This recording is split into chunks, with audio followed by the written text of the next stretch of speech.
Item number, SCP-012 Object Class. Euclid Special Containment Procedures. SCP-0 Satadua is to be kept in a locked steel container at all times when not being used for testing. Testing with SCP-012 is only permitted with Level 4 authorization and approval from at least two members of the Research Ethics Committee. Any personnel wishing to examine SCP-012 are to do so through the locked container's viewing window. Direct observation of SCP-012 through any means is strictly prohibited after 15 o'clock hours. All testing involving SCP-012 is to be performed during daylight hours unless otherwise authorized. In the event that a test subject becomes compromised by SCP, the standard MTF Sigma protocol is to be initiated with additional focus on bloodborne pathogens. In the event that a test subject successfully completes any portion of SCP, all personnel are to immediately evacuate the testing facility and a full site lockdown is to be initiated. A recovery team equipped with riot gear and standard non-lethal weaponry is to retrieve the test subject. If the test subject is still alive, they are to be forcibly restrained and transported to a secure medical facility for further testing and observation. No recovery team member is to make any attempt to communicate with the test subject.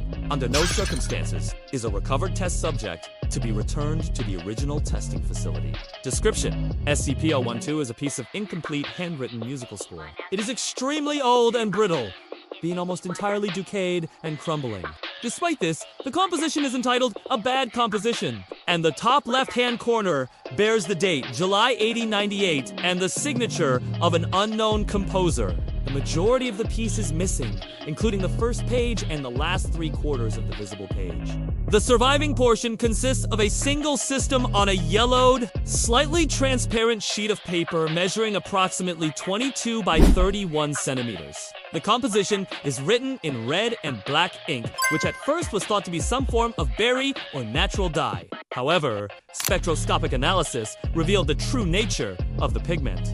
The red ink is human blood from at least 12 different subjects, and the black ink is human blood from at least 6 different subjects. The blood used in the composition appears to have been collected in a relatively recent time frame, with all subjects yielding blood types and antigens consistent with modern human beings. None of the subjects appear to be missing, nor does any record exist of any disappearances matching the ages of the subjects at the time of blood collection. Further, none of the subjects show any signs of ill health or distress in the blood donation process. When SCP-012 is played, it produces an incomprehensible and disagreeable cacophony. The piece is composed of a single piano melody, but the notes clash with one another, and there is no discernible correlation or harmony. The melody also appears to shift and change when played by different instruments, even when the notes are transposed to the same key.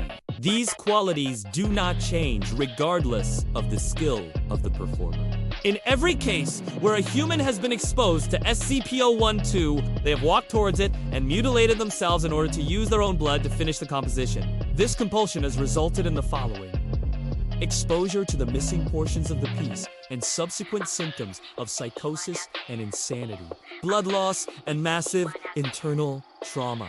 The compulsion to complete the piece appears to override all other functions in the affected individual's brain, causing them to ignore pain, continue bleeding, and eventually exsanguinate themselves. In the event that a subject manages to complete a section of SCP-012, they will immediately attempt to destroy the composition. If successful, the subject will then immediately commit suicide by the most expedient means available.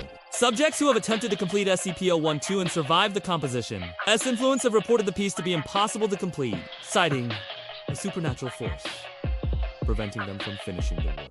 Addendum 0121 Incident 012 Alpha on D4A56 was brought to the testing facility and exposed to SCP-012 via a hidden speaker playing the composition. As per protocol, the audio feed was monitored, and the D-Class guard closest to the source of the music was the first to become affected. He began compulsively moving towards the source, ignoring the commands shouted at him by his fellow guards. The affected guard continued walking into the hallway until he reached a corner and turned towards the elevator.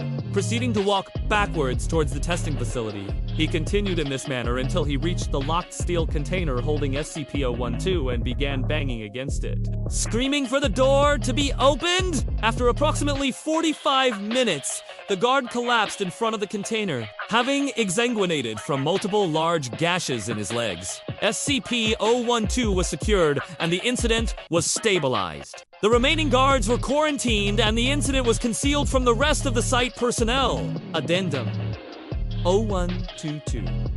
Incident Zeru Dozi Bravo.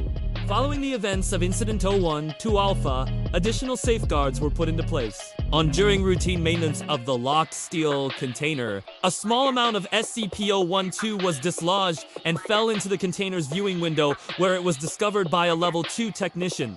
Following discovery, picked up the sheet music and began reading it. An investigation into the incident revealed that had begun compulsively humming the melody contained within SCP-01 prior to picking it up. He claimed to have heard the melody prior to this, but no audio logs or ambient recordings captured the composition prior to the incident. Underwent psychiatric observation for 3 months before being declared sane and returned to his previous duties. SCP-012 was restitched and no further incidents have occurred. This is your host. Thanks for watching.